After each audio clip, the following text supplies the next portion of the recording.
You walk into your kitchen, there's water pooled on the tile.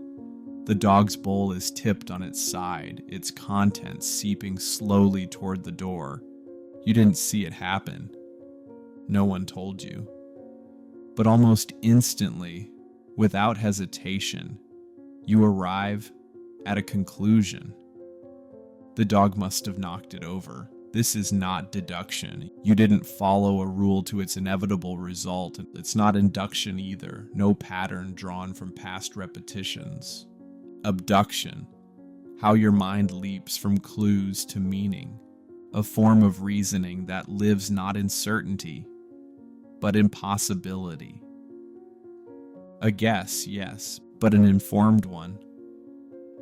A leap across the unknown, aimed not at what is, but at what might best explain what is.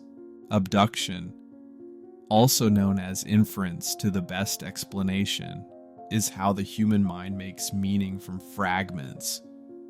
It's how we look at evidence, incomplete and raw, and conjure coherent stories that make sense of it all. It is the origin of theory, of hunch, of intuition sharpened by experience. Unlike deduction, which guarantees a conclusion if your premises are true, abduction offers no guarantees.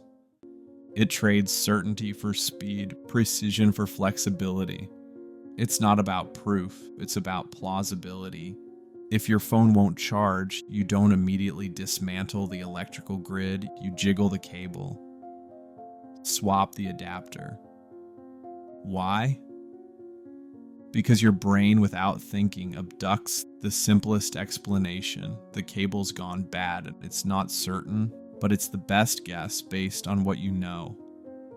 Doctors do it when they hear your symptoms. Detectives when they enter a scene. Scientists when the data doesn't yet align. Abduction is how we move from confusion to clarity. From what's happening to maybe it's this. Charles Sanders Peirce, the 19th century philosopher who gave this idea a name, believed abduction is where ideas begin, not with logic, not with repetition, but with the spark, the moment when you look at chaos and see pattern, when something clicks before you even know why.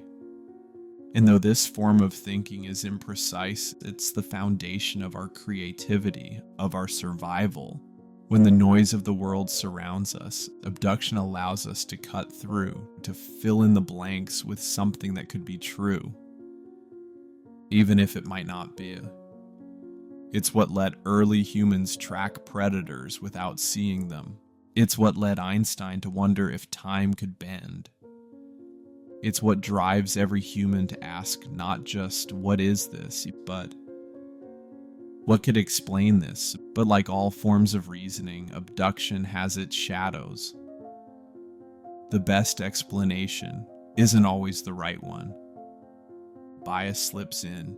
Experience, once helpful, becomes misleading. We see causes where there are none.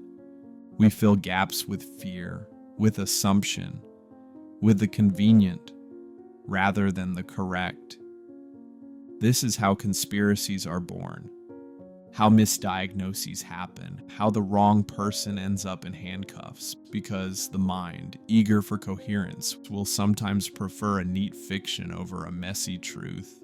And yet, despite the risk, we return to abduction again and again, because it's how we move. We don't always have time to wait for full data. Life doesn't pause for confirmation, and so we guess, but not randomly. We guess with shape, with weight, with intuition formed from a lifetime of absorbing patterns. In the age of machines, abduction becomes even stranger. We train algorithms to do what we do. To infer, to guess, to interpret partial data. But can a machine truly abduct? Or is it merely simulating our approximations with mathematical confidence? Imagine a future where artificial minds surpass human deduction and induction, calculating faster, generalizing wider, but they still stumble in the fog of uncertainty. They can't explain what feels like the right cause. They don't feel a click. They wait for more data.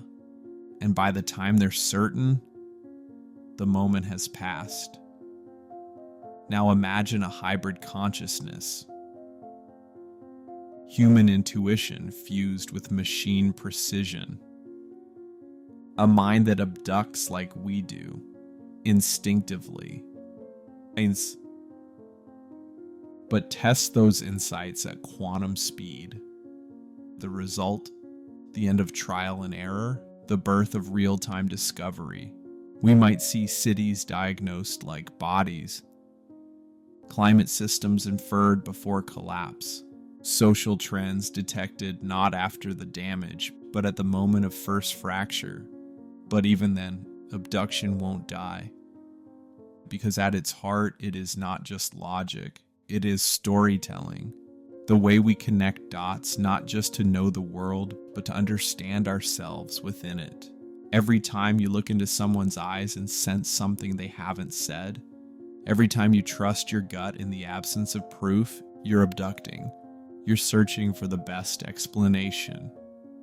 Not the perfect one, but the one that fits enough to guide you forward. And maybe that's all we've ever needed. Not certainty, not perfection, just a theory good enough to carry us one step further into the unknown.